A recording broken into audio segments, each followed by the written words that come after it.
नमस्कार। आज के इस डिटेल्ड टेक्निकल विश्लेषण में हम सीधे एक बहुत ही फैसिनेटिंग और क्रिटिकल टॉपिक के अंदर डाइव करने वाले हैं। हमारा फोकस होगा motor driven boiler feed pump यानी MDBFP के ट्रिपिंग इंसिडेंट्स का एक in depth root cause analysis. यहां हम सरफेस लेवल से आगे बढ़कर एकदम माइक्रोस्कोपिक लेवल तक जाएंगे ताकि पावर प्लांट ऑपरेशंस के इन क्रिटिकल फेलियर्स को ठीक से समझा जा सके। इस फोरेंसिक इंजीनियरिंग इन्वेस्टिगेशन का स्ट्रक्चर बिल्कुल क्लियर है। हम शुरू करेंगे सिस्टम स्पेक्स और हाइड्रोलिक कपलिंग के मैकेनिज्म से। फिर हम दो रियल वर्ल्ड केस स्टडीज, एक हाई टेम्परेचर ट्रिप और एक लो प्रेशर ट्रिप को डीपली एनालाइज करेंगे और आखिर में कुछ सिस्टेमिक लेसन्स ड्रॉ करेंगे। तो शुरुआत करते हैं सिस्टम बेसलाइन से। हम सब जानते हैं कि एक थर्मल पावर प्लांट के वाटर स्टीम साइकिल में MDBFP कितना बड़ा और क्रिटिकल रोल प्ले करता है। इन इक्विपमेंट्स के मासिव स्केल को जरा इमेजिन कीजिए।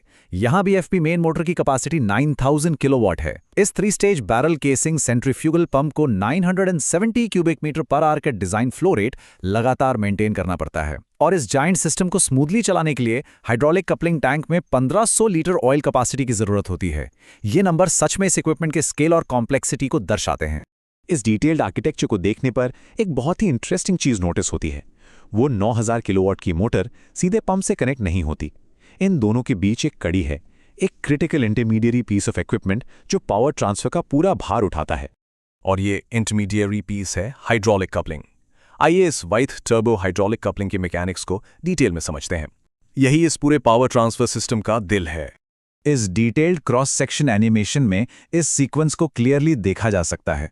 सबसे पहले मोटर इम्पेलर व्हील को घुमाती है। ये इम्पेलर वर्किंग ऑयल को बाहर की तरफ यानी आउटवर्ड फ्लिंग करता है। फिर इस वर्किंग ऑयल की काइनेटिक एनर्जी रनर को टर्न करती है, जो आगे पंप से जुड़ा होता है। और यहाँ एंट्री होती है स्कूप ट्यूब की, जो कॉन्स्टेंटली ऑयल वॉल्यूम को एडजस्ट करता है, जिससे पंप की स्पीड बिल्कुल प्रिसाइसली कंट्रोल होती है। और सबसे खास बात, मोटर का RPM चेंज किए बिना। इसका मतलब इस पूरे सिस्टम में वर्किंग ऑयल सिर्फ एक आर्म फ्लूइड नहीं है, ये एक तरह से इस पावर ट्रांसफर की लाइफ ब्लड है। ध्यान देने वाली बात यह है कि ये एक ही वक्त पर दो मेजर काम कर रहा है। इम्पेलर और रनर के बीच मैकेनिकल टॉर्क ट्रांसमिट करना और स्कूप ट्यूब के थ्रू आउटपुट स्पीड को रेगुलेट करना। वर्किंग ऑयल का प्रेशर और फ्लो यहाँ बेहद क्रिटिकल है। तो अब चलते हैं अपने पहले ट्रिपिंग इंसिडेंट की तरफ। ये एक हाई टेम्परेचर ट्रिप का डिटेल्ड रूट कॉज एनालिसिस यानी RCA है। देखते हैं कि कैसे एक सिंगल फेलियर पॉइंट पूरे MDBFP को बंद कर सकता है। इन पैरामीटर्स को कंपेयर करके एक क्लियर पिक्चर मिलती है। नॉर्मल ऑपरेशंस में हीट एक्सचेंजर से निकलने वाले ऑयल का डिजाइन एग्जिट टेम्परेचर करीब 55 डिग्री सेल्सियस होता है। ट्रिप सेट पॉइंट सेट होता है 120 डिग्री सेल्सियस से ऊपर। लेकिन इस स्पेसिफिक इंसिडेंट में एक्चुअल टेम्परेचर स्पाइक होकर सीधा 130 डिग्री सेल्सियस तक चला गया, जिसने तुरंत ऑटोमेटिक सेफ्टी शटडाउन को ट्रिगर कर दिया। होता क्या है कि जब इम्पेलर और रनर के बीच इतना मैसिव पावर ट्रांसफर होता है, तो वहां जबरदस्त फ्रिक्शन और हीट जनरेट होती है। इस हीट को लगातार रिजेक्ट करना जरूरी है, लेकिन यहां चोक्ड कूलर्स की वजह से cooling water flow drastically reduce हो गया और हीट रिजेक्शन मैकेनिज्म पूरी तरह से फेल हो गया। इस वर्किंग ऑयल हीट एक्सचेंजर के क्रॉस सेक्शन को ध्यान से देखिए। रूट कॉज बिल्कुल सामने है। Shell and tube type cooler के वाटर साइड में यानी ट्यूब साइड में सिवियर चोकिंग हो गई थी। इस चोकिंग के कारण फ्लो रिस्ट्रिक्ट हुआ, जिससे हीट ट्रांसफर कोएफिशिएंट एकदम से गिर गया। हालांकि शेल साइड जहां ऑयल होता है वो कंप्लीटली अनक्लॉग्ड था, पर फ्लो कम होने की वजह से ऑयल कूलिंग वाटर को अपनी गर्मी नहीं दे पाया। टेम्परेचर बढ़ा और आखिरकार ट्रिप पॉइंट हिट हो गया। ये चोकिंग टेक्निकल रूप से इतनी सिग्निफिकेंट क्यों है? क्योंकि इसने एक बहुत ही डेंजरस ऑपरेशनल मॉनिटरिंग गैप को उजागर किया। सिवियर वाटर साइड चोकिंग होने पर एक हाई डिफरेंशियल प्रेशर यानी DP जनरेट होता है। अफसोस की बात यह रही कि ये हाई DP अनरिपोर्टेड छूट गया। अगर इस पैरामीटर विजिबिलिटी पर ध्यान दिया गया होता तो शायद ये क्रिटिकल हीट रिजेक्शन फेलियर कभी होता ही नहीं। अब आते हैं दूसरे केस स्टडी पर। यह एक लो प्रेशर ट्रिप का इंसिडेंट है। यहां फेलियर का मैकेनिज्म बिल्कुल अलग था, लेकिन नतीजा वही, सिस्टम सेफ्टी ट्रिप।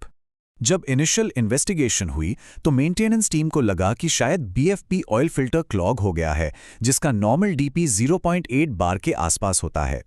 लेकिन जब डिटेल्ड RCA किया गया तो कहानी कुछ और ही निकली। असली रूट कॉज था वर्किंग ऑयल टैंक का लेवल, जो ड्रास्टिकली 10% के भी नीचे गिर चुका था, यानी 150 लीटर से भी कम। और सबसे ज्यादा हैरानी की बात क्या थी? वर्किंग ऑयल प्रेशर 2.2 केजी पर सेंटीमीटर स्क्वायर से नीचे ड्रॉप हो गया था, लेकिन एमडीबीएफपी स्किड के आसपास बाहर कोई विजिबल लीकेज थी ही नहीं।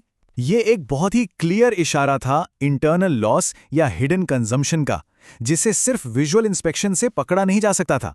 तो इस लो ऑयल लेवल ने प्रेशर ड्रॉप कैसे किया, इसकी फिजिक्स को समझते हैं। जब ऑयल लेवल 150 लीटर से नीचे गया तो ऑक्सिलरी ऑयल पंप यानी एओपी का सक्शन पॉइंट हवा में खुल गया। इससे वहां कैविटेशन और सीवियर एयर इंजेक्शन शुरू हो गया। अब ये एरेटेड ऑयल यानी हवा मिला हुआ तेल प्रेशर को होल्ड ही नहीं कर सकता। रिड्यूस प्रेशर की वजह से स्कूप ट्यूब का कंट्रोल लॉस हो गया, टॉर्क ट्रांसमिशन एकदम से रुक गया और सिस्टम ने इमीडिएटली सेफ्टी ट्रिप ट्रिगर कर दिया। इन दोनों इन डेप्थ आरसीएस के बाद अब वक्त है इस पूरी प्रक्रिया से कुछ ठोस सिस्टमैटिक लेसन्स और टेकअवेज निकालने का। ये ऑपरेशनल टेकअवेज किसी भी स्टेबल प्लांट के लिए बेहद जरूरी हैं। सबसे पहला, हीट एक्सचेंजर का वाटर साइड डिफरेंशियल प्रेशर यानी डीपी ओवरहीटिंग ट्रिप्स को पकड़ने का एक वाइटल लीडिंग इंडिकेटर है। इस डीपी की रेगुलर मॉनिटरिंग कपलिंग के कैटास्ट्रॉफिक डैमेज को रोक सकती है। दूसरा बड़ा लेसन, ऑयल लेवल्स को स्ट्रिक्टली वेरीफाई करना। अगर जमीन पर तेल नहीं गिरा है तो इसका मतलब ये नहीं कि लीक नहीं हो रहा। इंटरनल कंजम्पशन और वेपराइजेशन चुपचाप टैंक की कैपेसिटी को खत्म कर सकते हैं। सिस्टम स्टेबिलिटी मेंटेन करने के लिए इन टेक्निकल पैरामीटर्स की हाई विजिबिलिटी नॉन नेगोशिएबल है। आखिर में छोड़कर जाते हैं एक जरूरी सवाल के साथ। जब कोई कॉम्प्लेक्स सिस्टम ऊपर से बिल्कुल परफेक्टली ऑपरेट करता हुआ लगता है, तो क्या उसके हिडन पैरामीटर्स जैसे डिफरेंशियल प्रेशर और इंटरनल फ्लूइड कंजम्पशन, क्या उन्हें रिगरसली ट्रैक किया जा रहा है, या फिर प्लांट बस अगले इनएविटेबल ट्रिप का इंतजार कर रहा है? इन सवालों पर जरूर विचार करें। इस डीप डाइव विश्लेषण में साथ बने रहने के लिए धन्यवाद।